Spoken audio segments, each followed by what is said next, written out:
So in this video, we're going to go over 5 advanced Diablo 4 tips that most players are not using. If even one of these is something that you are not currently doing that you add, it'll massively improve your gameplay. So the very first thing on this list, I've noticed a lot of people either choose to do build guides or not.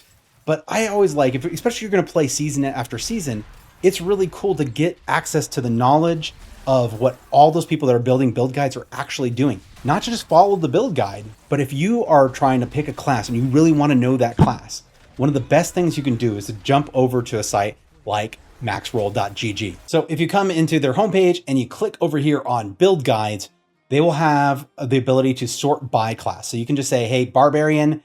And I actually, right now, when I'm generally choosing early, what build type I might go with or where I might end up with my class, I'm more worried about that than following the leveling guide to begin with. So usually I'll pick endgame and then look at what endgame builds are possible.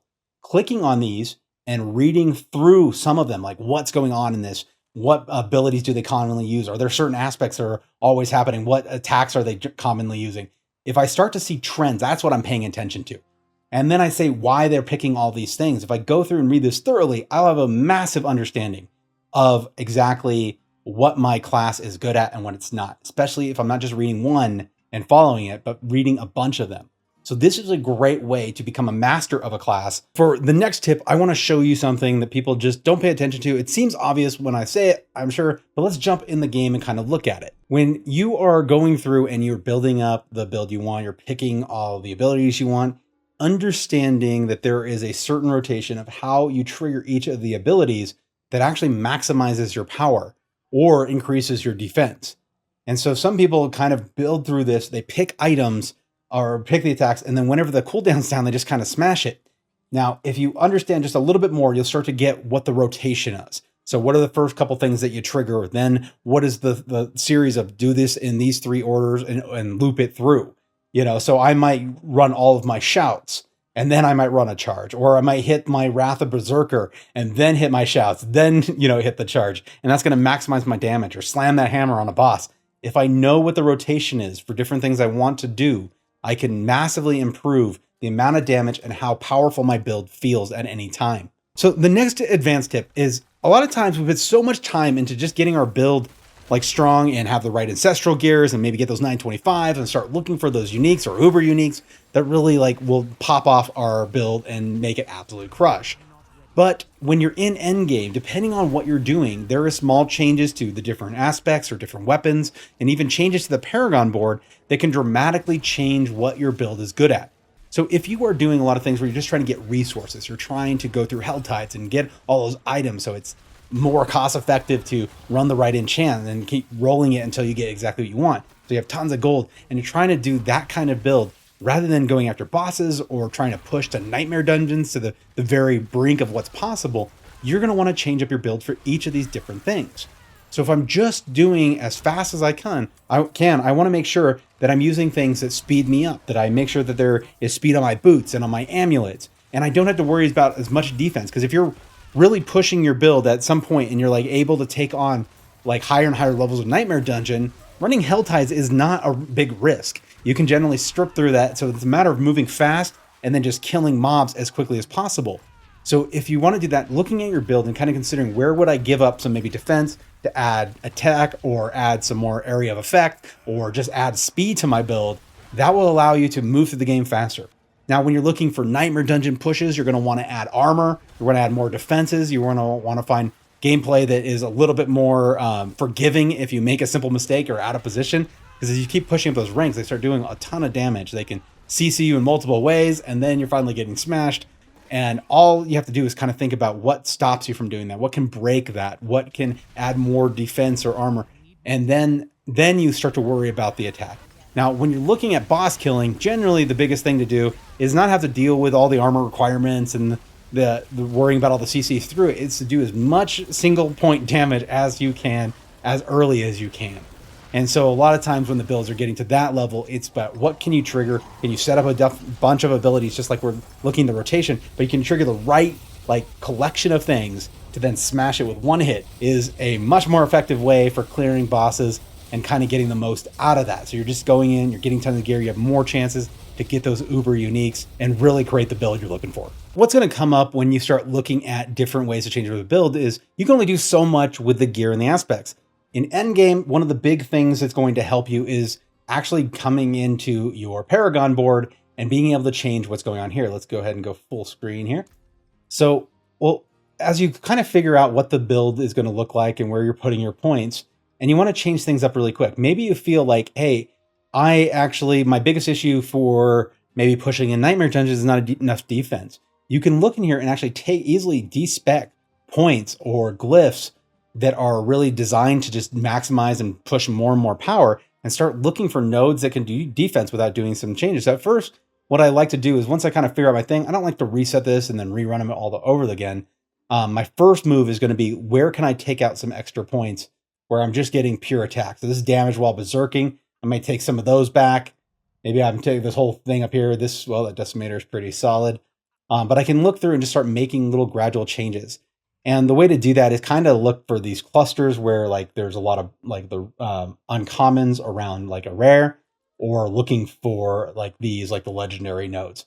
These can have a lot of dramatic changes to it. Then you're looking at your glyphs and so on and so forth.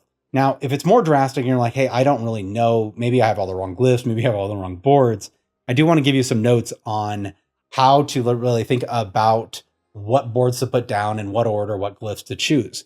So if we've already gone through and we looked at a bunch of build guides, we've probably seen like common glyphs that are used for our class and for our build. So then the next thing we want to do is when we're laying down a board, I don't know if I want to back out of these, but when we look at a board, what it'll tell us in the little description as we're choosing one is it's going to tell us what the legendary node is on that board. So the legendary node up here, there's one on each board. That's usually the thing it's telling you, but you don't always need those. It's about half the boards you'll even consider going after the legendary of what you're using. You're first looking for that to see if you care. If you don't care about that, then your next thing you're going to be looking for is, what glyph are you thinking about putting on this board? Because that's going to affect what board you choose. So let's say that you say, right now, actually, the most important thing for my build is just to put a glyph, this glyph on it, whatever it is. So this is Marshall. I just want to get Marshall on there. So I'm going to be looking for a build. I know that as I get added strength, this starts having more impact on Marshall and starts pushing it up. So I do want to then look for a board that I can get to the glyph quickly and out of quickly, while still having enough strength nodes around it that I can easily get at least the minimum requirement, so that I get that other additional bonus to the glyph. But there is another thing that comes into effect a lot. These nodes where you see the rares, what's really cool about them is not just that these are stronger abilities than a lot of the other ones, is they're usually surrounded by uncommons that really help to maximize this. So this one's giving me max life, and it's giving me additional armor. But I look around here, I get another 2% max life. I get 50 armor. I get another 2% max life. So looking for where these clusters fall, you can help either kind of track it through the your path off of it. So if you look at this one, I came in here, I got the glyph. Then I went up here. I wasn't going to go for the legendary, so I'm just trying to get out. But instead of going out this easy exit and just picking another board here, I then ran and grabbed this rare and then a little bit of the clusters just to get that life kick. So that would help me out a lot earlier. And then finally, it's the quickest path off. So the next one is actually going to take us back to maxroll.gg. Let me pop that up. So we went here, we're looking at the builds. What they've also done that's really cool, and I know there's other sites that do this, I just really like what these guys do. They seem to have some of the strongest builds. They update them regularly, and I think they're really in it for the player base.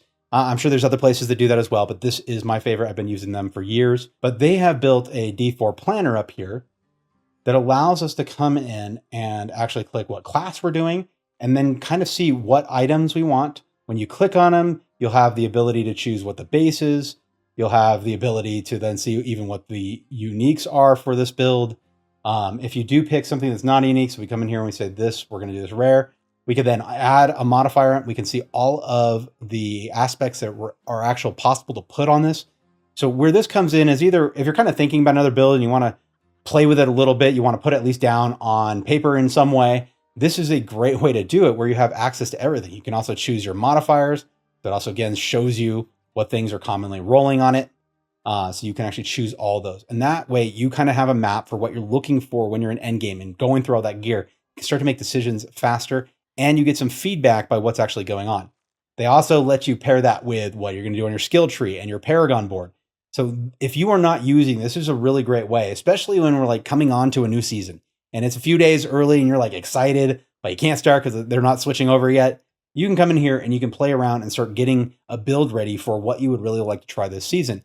Now, one thing that I do want to add is not in the core 5, but it is an advanced tip. And if you are not using this yet, you will want it. It has saved my ass so many times. So if you're basically fighting a big mob of things and you click on one of the things trying to move out of the way, but you click on a monster, because your right and left click are connected to attacks, you're generally going to trigger an attack and not move, which could get you killed. So two things you can do is either put a force button like on one of your keys, maybe throw something that's close to the home row if you're using that as your main, or if you're using the numbers, something close by where you can just hit it and hold it, and that'll just force you to move. And then you just move your mouse around and get out of trouble. The other thing that I've seen a lot of pros do, I actually give credit for where I learned it, is from Woody Joe, is just adding the move to both the roll up and down on your mouse. If you see in this picture right here, I'm rolling it and you can see those little circles.